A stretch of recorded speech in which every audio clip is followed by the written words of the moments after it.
Hi there, I'm Elizabeth with LA's Handcrafted Jewelry, and welcome to my channel where I share tips, tricks, and tutorials for those looking to learn the art of wire wrapping and wire weaving. And today in this video, we're going to be getting into another episode of our scrap wire series. And I'm pretty sure I haven't done this for a little while, so I figured it was time. And what I'm going to be showing you how to make is these swirly earrings here. And actually it'll go really well with the chaos wrap that I just did last week. I decided to do this design because it's really good for kind of filling up your craft booths. I know that a lot of you are getting into your show season, so this is a really quick, easy earring that you can make that will go with just about everything. But before we get into our little video, there are some really fun things coming up very soon. As you know, the holidays are around the corner, so if you don't want to miss out on any of that, I highly recommend signing up for the Learn to Weave newsletter, and I'll keep you up to date as far as what's going on behind the scenes and keep you apprised of any of the upcoming events that are going on. Also announcing that there is going to be something really fun going on, because I don't know if you've noticed, but we've hit 2,000 subscribers on this channel, which is fantastic, and I'm so grateful for you guys all being here. I'm trying to figure out some kind of event to celebrate. I'm thinking something along the lines of a live stream, so definitely stay up to date with that. I'll be announcing some stuff in the Learn to Weave newsletter, but I'll also be trying to keep you apprised of what's going on in the YouTube community page as well regarding this event. So let's go ahead and jump into the video. Alright, so for tools and materials, what you're going to need for these earrings is some scrap wire. This is 18 gauge, but you can use 20 gauge as well, or even thicker. It depends on what kind of texture you would like. But this is 4 inches of 18 gauge wire, and then you'll also need some beads of some kind. So you can use whatever beads that you have, teardrops, broilets, whatever you have. These are copper beads. If you'd like a link to where I get my copper beads, I'll leave that in the description below, but I'm just going to be using this 6mm copper bead. For tools and materials, you're going to need round nose pliers, chain nose or flat nose pliers, and of course flesh cutters,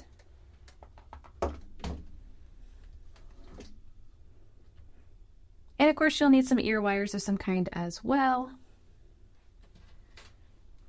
In this case, I'm using some ear wires that I got from Gem Plus 24. I'll leave a link in the description where I get these. I believe these are the iron alloy, but there's also, I'll tag my video here, which shows you how to make your own ear wires if you want to go that route. You can also buy titanium wire or stainless steel wire if you want to make your own ear wires that are hypoallergenic. Now to get started, we're going to basically create a swirl at the end of the wire. So I'm placing it here, using my round nose pliers to gently bring it around. And if I don't like how tight the swirl is, like here you can see it's a little bit straight still at the end of the swirl. So I'm grabbing my flesh cutters and I'm going to trim that off. Just like so. And then I'm going to go ahead and continue wrapping this around. Like so.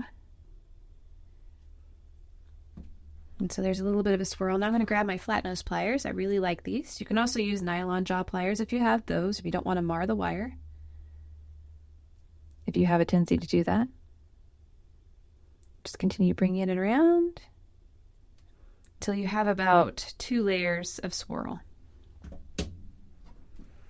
Now I'm going to grab my round nose pliers and begin curling the other way. So you can see I'm going back this way. And create a tight swirl here with my round nose pliers. And at this point you can actually use your fingers if you need to. Put those down, and I'm going to go ahead and continue swirling around my little loop.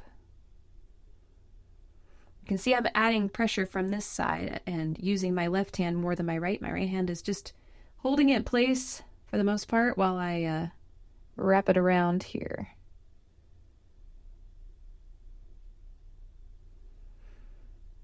You can grab my pliers and scoot that in a little bit. Need a little bit more to grab. There we go.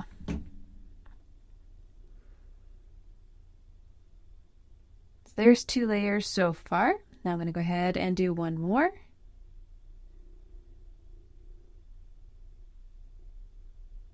Going all the way around. And you can see it's starting to overlap that one. That's what you want. And then when we get about here, I'm actually going to bring this towards the back. About like that. And then I'm going to trim off using about 1/4 inch of wire.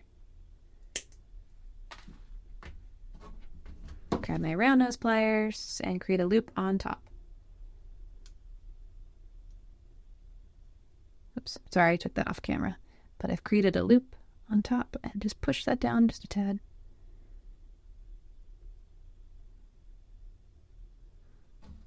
There's our little component there. You can adjust it as needed to make sure everything is aligned.